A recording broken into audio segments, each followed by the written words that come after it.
সেখানেই পিছিয়ে যায় যেখানে আমরা 5 বার থেকে 10 বার কাজটার কথা ভাবি। কাজটা কি করব? কাজটা কি আমার জন্য সঠিক? কোনো প্রবলেম হবে না তো?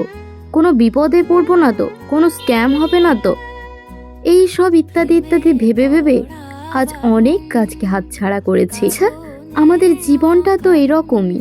আমরা আজ একটা মানুষের কাছে ঠকছি, তো কাল আরেকটা মানুষের কাছে ঠকছি। আমরা তো রোজই শিক্ষা পাচ্ছি, হয়তো আমাদের শিক্ষাটা একটু বাড়ছে এই ঠকে ঠকেই। হ্যাঁ, মানুষ তো ঠকেই শেখে, তাই না? কোনো কাজ করার আগে 5 থেকে 10 বার ভেবে করাটা একদমই উচিত, একদমই ঠিক। কিন্তু তা বলে কাজটাকে হাতছাড়া করে দেব, এরকমটা উচিত নয়। কাজটার প্রতি একটু ফোকাস করো, দেখবে ঠিক পারবে। তো যাই হোক, আমি অনেক কিছু বলে ফেললাম, আজ না হয় এতটুকুই থাক।